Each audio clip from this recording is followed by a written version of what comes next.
Pemirsa, orang tua Malika sangat bersyukur karena anaknya akhirnya kembali ke pelukan keluarga setelah hampir 1 bulan diculik. Rekan Vera Bahaswan akan berbincang langsung dengan Ibu Oni, ibunda dari Malika yang saat ini masih mendapat perawatan di Rumah Sakit Polri Kramat Jati. Vera, silahkan dengan laporan Anda. Ya, Fitri dan juga pemirsa, kasus penculikan anak yang berusia 6 tahun, Malika, berhasil diungkap oleh pihak kepolisian. Malika berhasil ditemukan bersama dengan pelaku di Tangerang pada Senin 2 Januari 2023. Selama 26 hari ada beberapa cerita pilu yang dialami oleh Malika. Dan saat ini saya sudah bersama dengan Ibunda Malika, Ibu Oni. Selamat sore, Bu Oni. Selamat sore. Bu Oni, tentunya kami ucapkan turut prihatin yang sedalam-dalamnya atas apa yang Ibu dan juga keluarga alami. Dan saat ini Malika sudah kembali ke pangkuan Ibu beserta keluarga. Bagaimana kondisi Malika saat ini, Bu? Alhamdulillah, setelah ditangani oleh pihak kedokteran yang ada di Rumah Sakit Polri Kramat Jati, angsur-angsur membaik. Sudah membaik. Ya. Apa yang dikatakan oleh dokter saat memeriksa Kondisi dari Malika? Dari hasil pemeriksaan dicek ya satu persatu dicek keseluruhannya, semua menunjukkan hasilnya memang baik. Pelayanan kesehatan di Rumah Sakit Polri juga Didapatkan oleh Malika seperti apa, Bu, pelayanannya? Pelayanan dari segi medis, terus dari segi pokoknya cukup baik dan memuaskan bagi saya ya, memuaskan karena anak saya benar-benar ditangani. Gitu. Termasuk kondisi psikologis dari Malika sendiri ya, Bu ya? Sempat didatangi juga dengan dokter psikolog. Datang bertanya dengan Malika, Malika gimana? Cerita dong. Ya, dia berinteraksi seperti biasanya. Selama 26 hari terpisah dari sang ibunda, juga sang ayah beserta keluarga, apa yang Malika ceritakan kepada ibu saat Malika sudah kembali bertemu? Dia bercerita waktu pas ketemu, terus kan menjelang malam tuh, dia ngomong, Bu, kaki aku capek, pegel. Kenapa emangnya? Aku jalan terus dari sore sampai pagi, katanya dari sore sampai malam. Ntar pagi aku tidur sampai siang. Ntar siang kayaknya gitu melulu. Aku udah kagak mau ikut lagi, tapi kalau aku ikut lagi, aku bilang minta pulang, lalu dimarahin, dibentak, kadang dipukul. Dipukul? Oh, iya.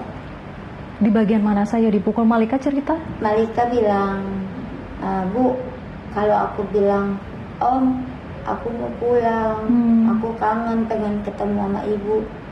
Pulang sana pulang, gak usah ikut-ikut gua, ntar gua gak kasih makan lu, ngomong gitu. Diancam seperti itu ya?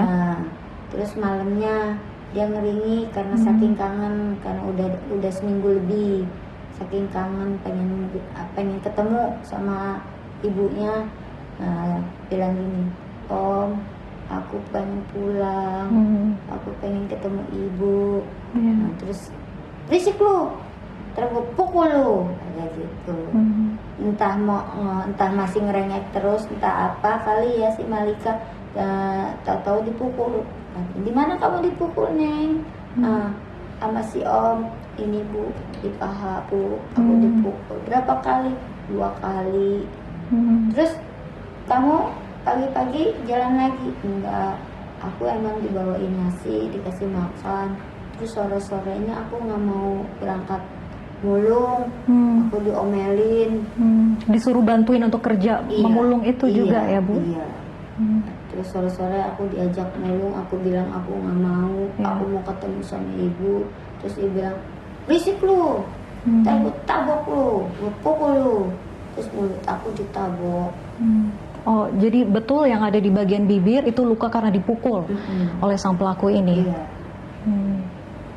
Terus apa lagi yang Malika ceritakan, Bu? Artinya, ya cuman itu, dia bilang capek, aku nggak mau lagi ikut judi. Ada teringat lagi ketika sudah bertemu dengan ibu, sosok Yudi, ada tangisan kah dari Malika? Kalau ingat untuk sosok Yudi itu enggak. Cuman yang saya lihat waktu pas adiknya lagi datang kan sama kakaknya yang nomor 2 datang bercanda saking berisiknya aku teriak, jangan berisik, pada diem enggak. Ngomel, terus seranya aku ngebentak, tahu-tahu tiba-tiba dia nangis. Oh, jadi ketika mendengar suara bentakan, Malika langsung nangis. Iya. Trauma teringat lagi saat diculik dan diperlakukan seperti itu oleh Yudi ya, si pelaku ini. Tapi ibu kenal dengan Yudi? Kenal, cuman ya sebatas dia itu membeli kopi, terus kadang dia lewat setiap hari untuk ngambilin botol, kardus gitu. Jadi memang sehari-hari sering berada di lingkungan ibu begitu ya? Iya. Memang pemulung aktivitasnya? Iya benar. Sering juga pernah berinteraksi dengan anak-anak ibu termasuk Malika?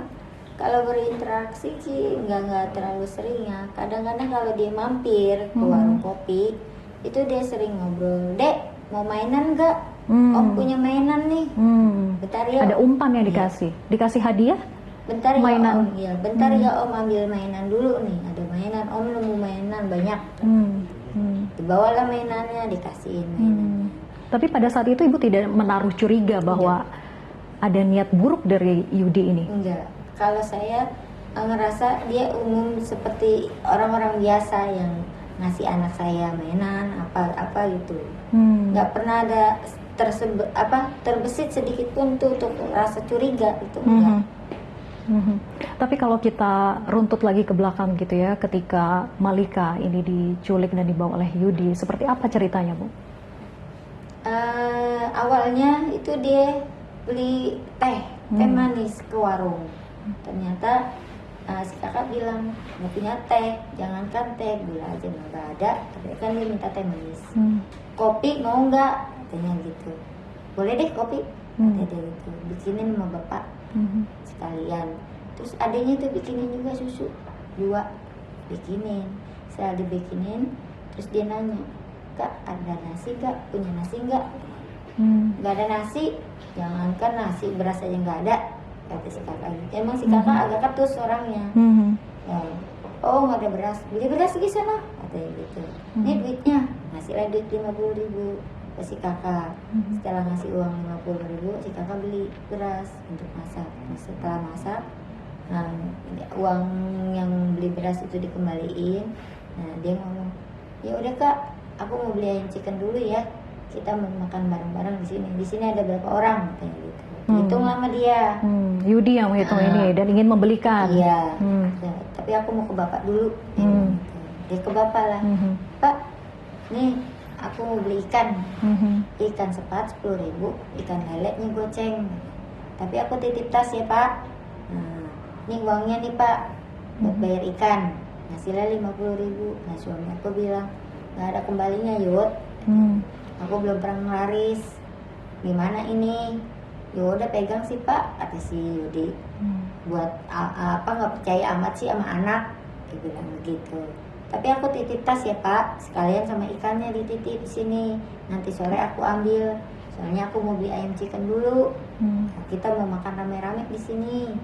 Dia ngomong gitu. Nah si Malika di depan itu lagi main air di dalam styrofoam, dicolek. Dek mau ikut nggak beli ayam chicken? Sebelum si Yudi melewati Malika, si Malika udah lari duluan untuk ngumpet di samping akuarium yang tertutup terpal. Kenapa Malika ngumpet? Kalau dia istilahnya terang-terangan ikut si Yudi, kan posisinya sendiri, kagak ada adiknya yang di bawah. Otomatis ayahnya atau kakaknya pasti ngomel, pasti ngelarang. Karena kan kalau dia pergi itu selalu harus berdua. Kalau dibawa sama si Yudi itu harus berdua. Jadi Malika tahu bahwa tidak boleh, jadi dia harus ngumpet dulu gitu ya, diiming-imingi dengan beli ayam tadi. Oke, setelah itu diajak betul beli ayam? Enggak, Yudi jalan duluan.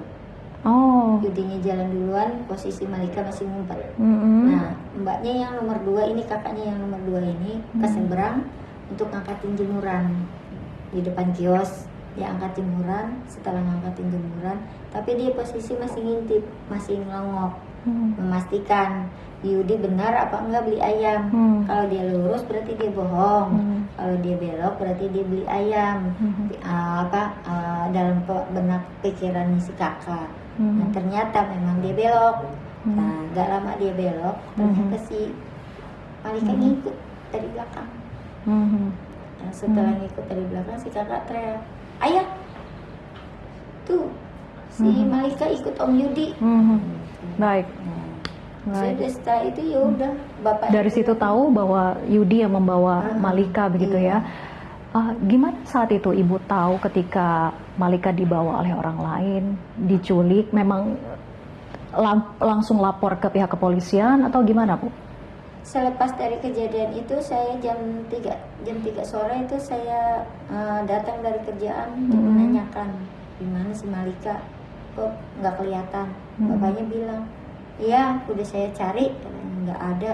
Bukannya nyari, "Ayo ntar deh nyari barang-barang, saya balik dulu ke kerjaan." Selepas dari itu saya pulang jam 6, kita nyari barang-barang, nggak ketemu, nggak membuahkan hasil.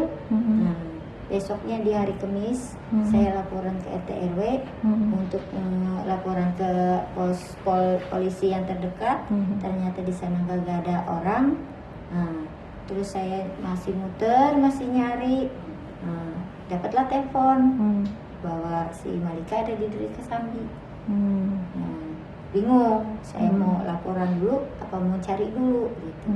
Ternyata saya nggak punya kepikiran bahwa ini laporan harus bapaknya yang melapor gitu. Saya tugasnya untuk mencari di Duri Kesambi.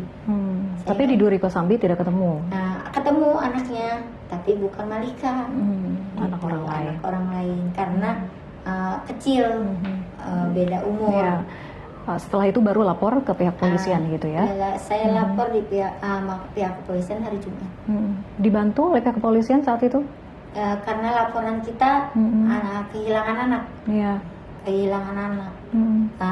Masuk berkasnya itu belum naik, masih ada di atas meja.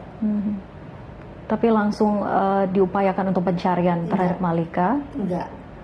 Selama kita lepas laporan tentang anak hilang itu enggak, belum diapa-apain. Gitu. Nah, di hari Minggu adik saya datang nyari rekaman CCTV. Di mana membuktikan bahwa Malika itu diculik. Iya. Nah, sejauh ini sudah berhasil diungkap begitu ya, Bu ya? Sudah selama 26 hari. Ada yang ingin disampaikan kepada pihak kepolisian, Bu?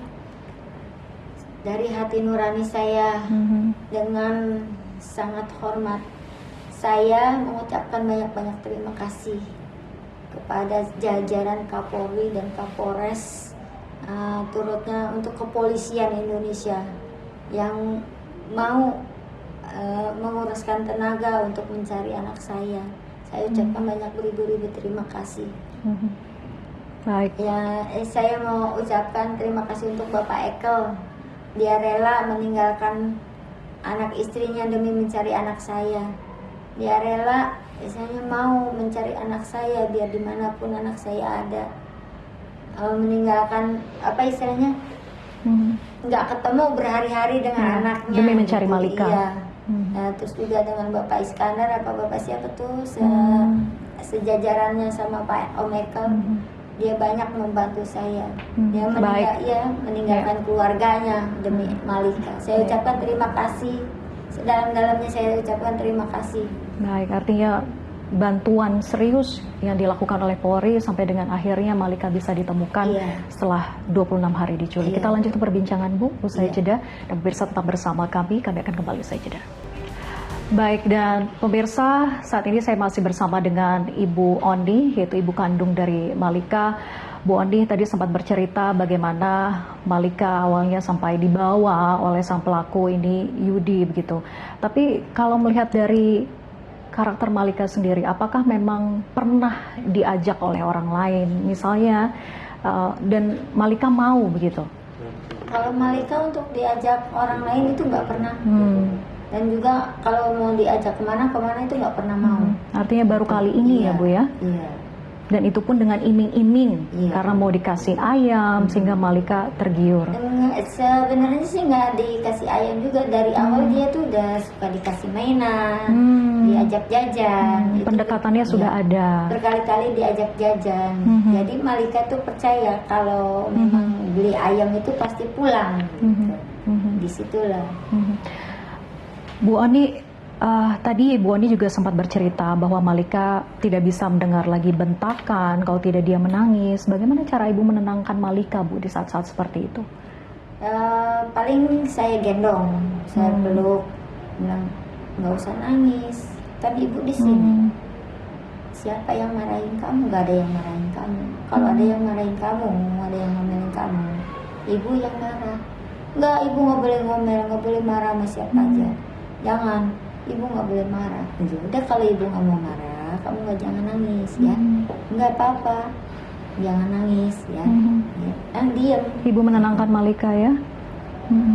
Dan Ibu menghadapi ini kuat, Bu. Alhamdulillah sampai dengan hari ini bisa ketemu lagi.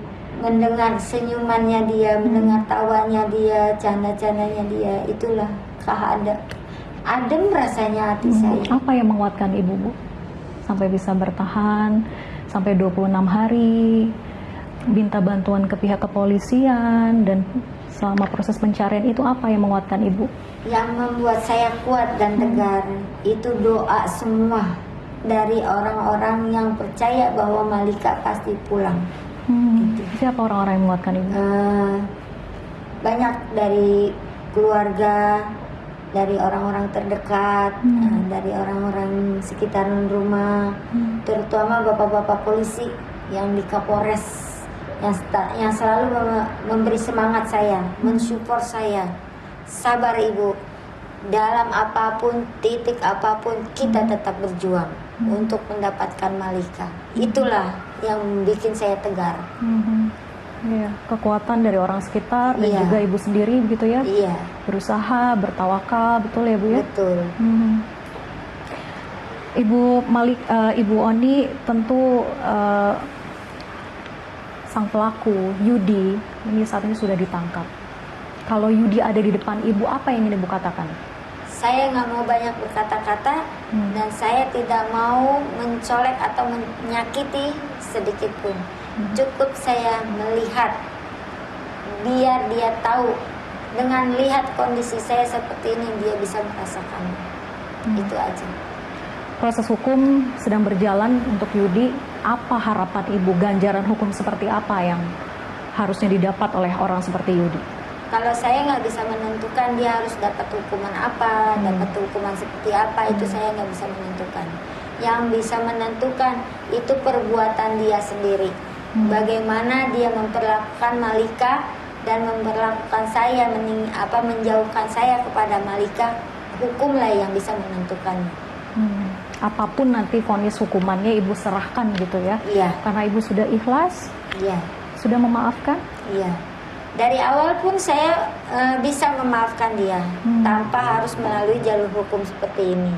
Kalau dia memang punya etika baik, dia mau mengasuh Malika, toh ada omongannya, ada kesepakatannya, tidak disia-siakan, itu pinta saya. Tapi dia nggak punya itu semua, nggak merasakan itu semua.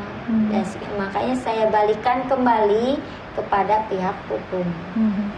Tentu ini menjadi pelajaran bagi kita semua Ibu, terutama orang tua yang berada di luar sana juga, bagaimana untuk lebih mewaspadai ancaman-ancaman penculikan terhadap anak seperti ini. Makanya kami juga berbincang langsung dengan Ibu Oni agar bisa mengedukasi masyarakat. Apa yang ingin Ibu sampaikan terhadap orang tua di luar sana agar juga bisa belajar dari kejadian yang Ibu alami?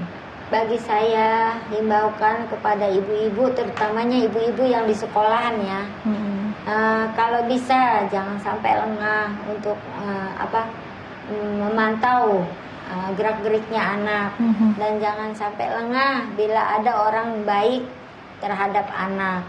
Itu adalah suatu kesempatan untuk para penjahat bisa mendekati anak-anak kita. Sedari jauh sedari dini juga kita harus waspada terhadap orang-orang yang istilahnya berlaku baik. Itu. tidak mudah percaya Iya, dengan benar. orang lain. Iya.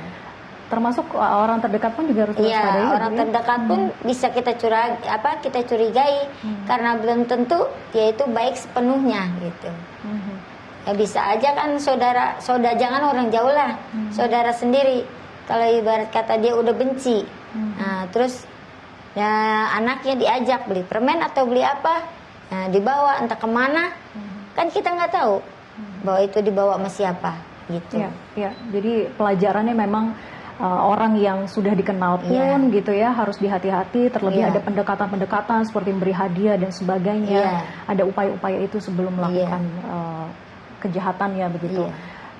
Bu Oni, tentu kita harapkan bahwa upaya pemulihan terhadap Malika saat ini bisa cepat dilakukan dan hasil visum juga masih berproses ya Bu ya. Benar. Ada yang ingin Ibu sampaikan lagi Bu kepada pelayanan yang diberikan mungkin terhadap Malika? Saya ucapkan kepada pimpinan rumah sakit ini, saya ucapkan sekali lagi terima kasih atas pelayanannya untuk Malika, dari semua tim-tim dokter yang merawat Malika dengan penuh semangat dan kesabaran, semuanya menghadapi Malika dengan tingkah lakunya Malika yang memang super aktif, yang kagak bisa diem. Itulah Malika. Saya ucapkan sekali lagi maaf kalau bikin repot Malika, kalau bisa terlalu bikin kesel di unek-unek. Saya minta maaf dan saya ucapkan terima kasih untuk seluruh jajaran rumah sakit ini yang membantu Malika supaya cepat sembuh. Baik, itu menjadi harapan kita semua. Kuat terus ya Bu ya mendampingi Malika. Semoga Malika cepat pulih kembali dan tidak ada hal lagi yang dialami oleh Malika. Terima kasih Ibu Oni sudah berbagi cerita bersama kami di Metro TV. Sekali lagi semoga ini menjadi pelajaran bagi kita semua. Amin, terima kasih kembali. Dan demikianlah pemirsa wawancara kami bersama Ibunda Malika kembali ke studio.